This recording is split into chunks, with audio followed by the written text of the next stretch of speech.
ഏകാന്തതയുടെ അപാരതീരോ. പാട്ട് പാടിയിട്ട് തന്നെ പേടിയാവും.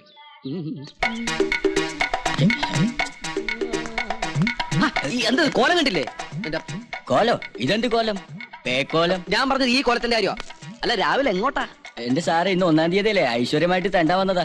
അത് കണ്ടപ്പോ മനസ്സിലായി. എന്തിനെങ്ങനെ ചോദിക്കണ സാറേ? ഉള്ളതങ്ങ് തന്നാ പോരെ. ഇവിടെ ഒന്നുമില്ല. എന്റെ സേട്ടാ, പിച്ചത്തരം പറയരുത്. ഞങ്ങളുടെയൊക്കെ വീട്ടിൽ ഏത് നേരത്തെ ആരോന്ന് ചോദിച്ചാലും അല്പം പച്ചവെള്ളമെങ്കിലും കൊടുക്കും. ഒന്ന് പോടോടുന്നു പോകാ പറയാ. താനാരാ? ഇവിടുത്തെ മുതലാളിയോ? എടോ, വേലക്കാരുടെ സ്ഥാനത്ത് നിൽക്കണം. ചെന്ന് മുതലാളി വിളിക്കണ്ടോ? ചെല്ലി. അല്ല, പൊടി.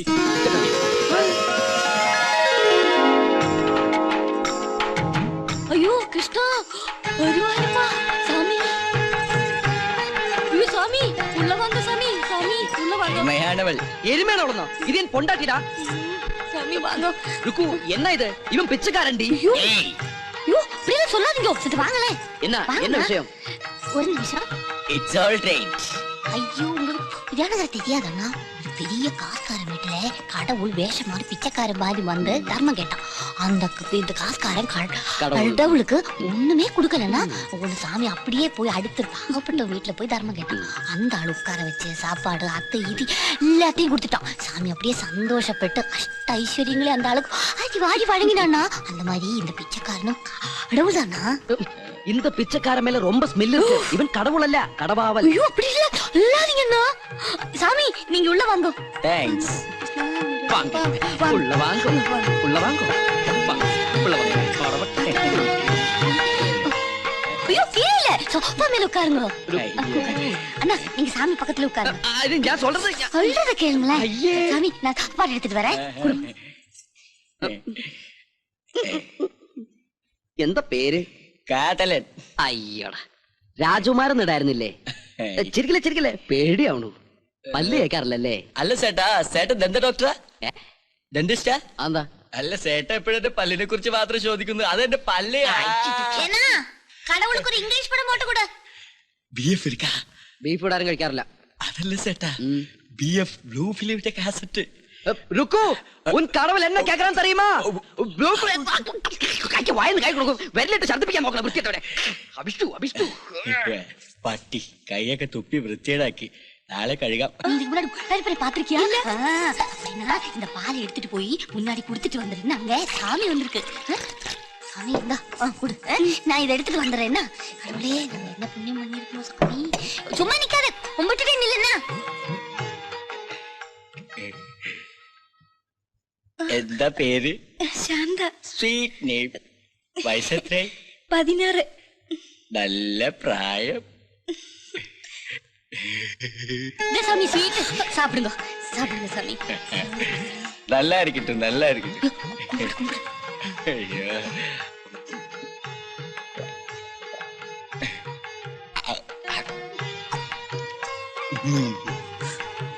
ஐயோ சாமி, என்ன பசியா இருக்குன்னு பாரு சாந்தா. சாப்பிடுங்க. ഇന്നത്തെ കണി കൊള്ളാം. ഇന്ന് കുറെ വീട് കേറണം. சாமி குருவாயிருப்பா, எங்களை மட்டும் காப்பாத்துப்பா.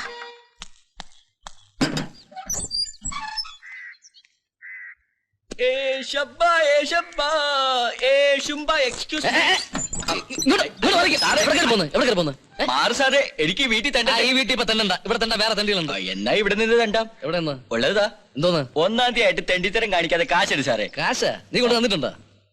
എന്നാ അകത്ത് പോയി തണ്ടാ. കൊണ്ടുപോ. 10 രൂപ എവിടെ കരുത തെണ്ടിയാണ് ഇവനൊക്കെ. തെണ്ടികളുടെ വില കളയാൻ തെണ്ടി. ഇന്ന് 1-ാം തീയതി ആയിട്ടെങ്കിൽ തെണ്ടിലൊന്നും നിർത്തി കൊടേടാ തെണ്ടി. ഇന്നത്തെ ദിവസം തെണ്ടില്ലെങ്കിൽ ഈ കൊല്ലം മുഴുവൻ ഞാൻ തെണ്ടി പോകും. തെണ്ടി ഗേറ്റിന് പുറത്ത് നിന്നാ മതി. 1-ാം തീയതി നീ അകത്ത് കയറണ്ട. അപ്പൊ ചേച്ചിയുടെ കയ്യിൽ നിന്ന് കഴിഞ്ഞിട്ട് വാങ്ങണ്ടേ? കൈ നീട്ടൊക്കെ ഞാൻ മാറ്റി വെളിക്കൊണ്ട് തരാം. നീ ഇവിടെ തന്നെ നിന്നാ മതി. ഒക്കലല്ലേ, ഞാൻ സ്കൂട്ടർ എടുത്തോണ്ട് വരാം. ഒന്നിച്ച് പോവാൻ നമുക്ക്. ഓ, ഈ കയ്യിൽ നിന്ന് കൈനീട്ടം വാങ്ങിയ ഈ കൊല്ലം കാക്കാച്ചിന് ഗതി ഉണ്ടാവില്ല. ഈ തുരുമ്പ് ഇങ്ങനെ ഓടിച്ചു നടക്കുന്ന മുലാലിനെ സമ്മതിക്കണം. ഒരിക്കൽ ഞാൻ തൂക്കി വിൽക്കും. എന്റെ കൂടെ ഉള്ള ഈ ഓസിനുള്ള യാത്ര ഉണ്ടല്ലോ, അതൊരു സ്ഥിരം ശീലമാക്കണ്ട. സ്റ്റാറ്റസിന് ചോദിച്ചില്ലെന്ന് എനിക്കറിയാം. പക്ഷെ എന്ത് ചെയ്യാം, മുതലാളി എന്നെ കൊണ്ട് വണ്ടി എടുപ്പിച്ചേ അടങ്ങും. എവിടെ കയറി പോന്നു? നീ നഗത്തേക്ക് കയറണ്ട. അല്ലെ ഈ 1-ാം തീയതി വെച്ചാൽ നീ എന്താ കരുതി? 1-ാം തീയതി? ദൈവമേ, 1-ാം തീയതി അല്ലേ? 1-ാം തീയതി ഒക്കെ തന്നെ. ഈ 1-ാം തീയതി കേരളം എന്ന് പറയുന്ന ഏർപ്പാട് വീടുകൾക്ക് മാത്രമുള്ളതല്ല, കച്ചവട സ്ഥാപനങ്ങൾക്കും അത് ബാധകമാണ്. 1-ാം തീയതി ആദ്യം കയറുന്നത് ഐശ്വര്യമുള്ള ആളാണെങ്കിൽ ആ വർഷം മുഴുവൻ അതിന്റെ ഗുണം അതല്ല ഉണ്ടാവും. ഞാൻ കയറാൻ പോയത്. അതുകൊണ്ടാ നീ കയറണ്ടെന്ന് പറഞ്ഞത്. പോയി ഐശ്വര്യമുള്ള ഒരാളെ വിളിച്ചോണ്ട് വാ. ഐശ്വര്യമുള്ള ഒരാളല്ലേ? ഞാൻ ഏറ്റവും മുതലാളി.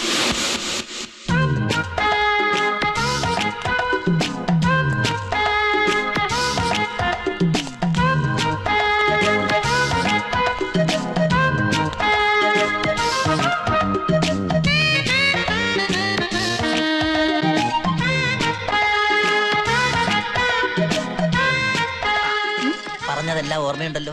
നേരെ കയറി ചെന്ന് മുതലാളിയോട് കമ്പിയുണ്ടോ എന്ന് ചോദിക്കണം. ഉണ്ടെന്ന് മുതലാളി പറഞ്ഞാൽ ഒരു ഇരുമ്പ് കമ്പി തരൂ എന്ന് പറയണം.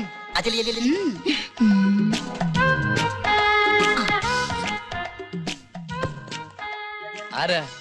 കമ്പിയുണ്ടോ? പിന്നെ ഉണ്ടല്ലോ. ഒരു ഇരുമ്പ് കമ്പി തരുവോ? ഏതായിട്ടോ? ഓ, ഏതായാലും കുഴപ്പമില്ല. എന്താവശ്യത്തിനാ? കൊച്ചു കള്ള വിളിച്ചു വരുത്തിയിട്ട് എന്താവശ്യമൊന്നോ? വിളിച്ചു വരുത്തിയോ? ആര്? അധികം പരിചയമില്ലല്ലേ? അതിന് നമ്മൾ ഇതിനു മുമ്പ് പരിചയപ്പെട്ടിട്ടില്ലല്ലോ. 1-ാം തീയതിയായിട്ട് കുഴപ്പിക്കല്ലേ?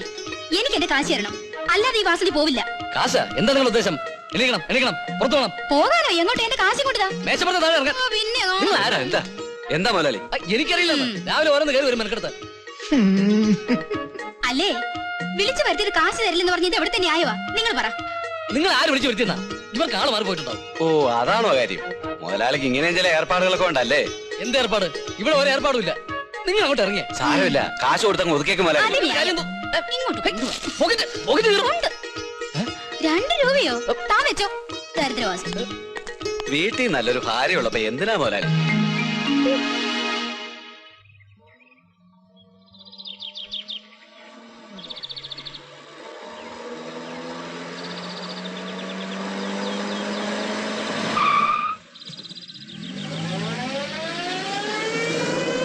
ആയിരുന്നു ഡോക്ടർ എന്താ ഈ വഴിക്ക്? ഇവിടെ അടുത്തിന്റെ ഒരു ഫ്രണ്ടിനെ കാണാമെന്നാ. ഇതാണ് എന്റെ വീട്. വെഡിങ് ആനിവേഴ്സറിക്കോ വന്നില്ല. വിരോധം ഇല്ലെങ്കിൽ ഒന്ന് കേറിയിട്ട് പോവാം. പിന്നെന്താ? ഷുവർ.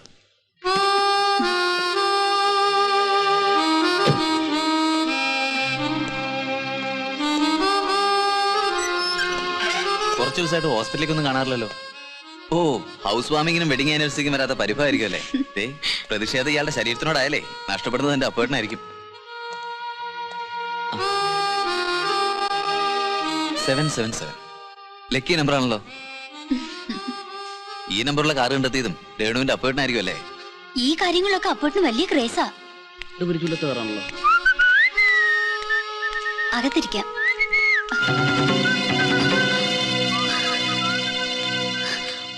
ഒന്ന് മാനേജ് ചെയ്തോടെ. മിസ്റ്റർ അപ്പുകുട്ടനോടുള്ള കാര്യം രേണുവിനോട് പറഞ്ഞില്ലല്ലോ.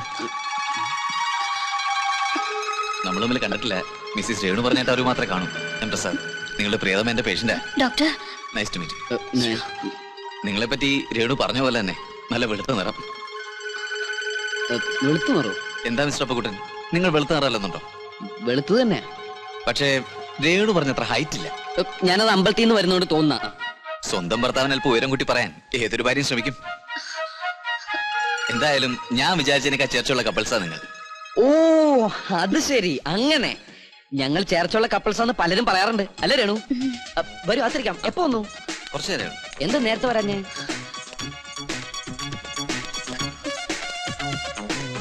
നീ ഇവിടെ നിൽക്ക, പോയി കാപ്പി എടുത്തിട്ടോ. ഒരു ഗസ്റ്റ് വന്നിട്ടുണ്ടെങ്കിൽ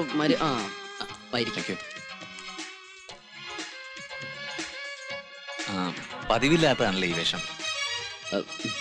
പതിവുള്ളത് തന്നെയാ. അല്ല, രേണു പറഞ്ഞു സദാ പാന്റും കൊണ്ടും ധരിക്കുന്ന ആളാണെന്ന്. ഓ, രേണു അതും പറഞ്ഞു. അവള് പറഞ്ഞാ ശരിയാ. പക്ഷെ ഇന്നത്തെ കാര്യം അവൾ മറന്നിണ്ടാവും. ഇന്നത്തെ കാര്യം? ഇന്ന് 1-ാം തീയതി അല്ലേ ഡോക്ടർ? ഓ, രാവിലെ കുളിച്ച് മുണ്ടും ചുബയായിട്ട് അമ്പലത്തിൽ പോയി. അവളെ ഞാൻ വിളിച്ചു, പക്ഷെ വന്നില്ല. ഭയങ്കര മടിച്ചാ. ഇനി വേണം ഡ്രസ്സൊക്കെ മാറി ഒന്ന് ഓഫീസിൽ പോവാൻ. ഓഫീസിലോ? അതെ, എന്റെ അഡ്വർടൈസിംഗ് ഏജൻസി കമ്പനി. അപ്പോ എക്സ്പോർട്ടിംഗ്? ഓ, അതും അവള് പറഞ്ഞോ. ഒരുപാട് ഫേംസും കമ്പനീസും ഉള്ളതുകൊണ്ട് ഞാൻ ആരോടൊന്നും പറയാറില്ല. കാരണം ഈ റെക്കമെൻഡേഷൻ, അതിന്റെ പ്രോബ്ലംസ്. പിന്നെ ഈ അഡ്വർടൈസിംഗ് തന്നെയാണല്ലോ ഈ എക്സ്പോർട്ടിംഗ്. ഈ എക്സ്പോർട്ടിംഗ് തന്നെയാണ് ഈ അഡ്വർടൈസിംഗ്. ശരിക്കും പറഞ്ഞാൽ രണ്ടും ഒന്ന് തന്നെയാ. നീ നമ്മുടെ അഡ്വർടൈസിംഗ് കമ്പനിയുടെ കാര്യം ഡോക്ടറോട് പറഞ്ഞിട്ടില്ലേ? എന്ത് പറഞ്ഞാലും എന്താ ഇതുപോലൊരു ചിരിയാ.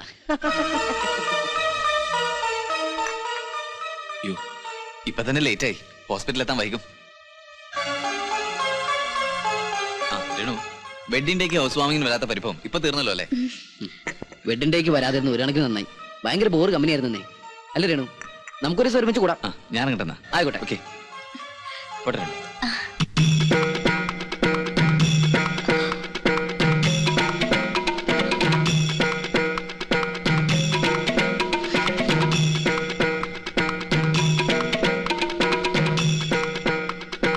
ഹലോ, അത് ഞാനല്ല എന്റെ ഡോക്ടറെ. ഇതുപോലൊരു നോട്ടം പണ്ട് ഞാൻ നോക്കിയതാ. ഇത് ഇവളുടെ ചേച്ചി ഹസ്ബൻഡുവാ. ഇപ്പോഴും ഇവരെ ഒരുമിച്ച് കണ്ടാൽ എനിക്ക് തെറ്റിപ്പോവും. റയറായിട്ടുള്ള ട്വിൻസാ. നല്ല രേണു? ട്വിൻസ് ആണല്ലേ? ശരി, ഞാൻ കിട്ടുന്ന. ആയിക്കോട്ടെ. Okay, best of luck. അയ്യ, കെട്ടിപ്പിടിച്ചിരിക്കാൻ പറ്റിയ സാധനം. ശരി എന്നാ, ബൈ. ബൈ. ബൈ. പെട്ടെന്നൊന്ന് മാനേജ് ചെയ്യണമെന്ന് പറഞ്ഞപ്പോ എനിക്ക് പിടിയിട്ടില്ല. പിന്നെ ഡോക്ടർ ഇൻട്രൊഡ്യൂസ് ചെയ്ത് കഴിഞ്ഞപ്പോഴാ എന്റെ റോൾ എന്താന്ന് എനിക്ക് മനസ്സിലായത്. എങ്ങനെ ഉണ്ടായിരുന്നു എന്റെ പെർഫോമൻസ്? ഇങ്ങനെയൊക്കെ ഞാൻ പെർഫോം ചെയ്തില്ലായിരുന്നെങ്കിൽ രേണു ഡോക്ടറോട് പറഞ്ഞ എല്ലാ കള്ളങ്ങളും പൊളിയുമായിരുന്നു. പിന്നെ നാളെ ഡോക്ടറെ മുഖത്ത് നോക്കാൻ പറ്റുമോ? സത്യത്തിൽ നന്ദി പറയേണ്ടത് എന്നോടാ. ഏതായാലും ചിങ്ങു ഒന്നിന് രേണുവിന് കിട്ടിയ പുതിയ husband, A romantic hero, mister Prem.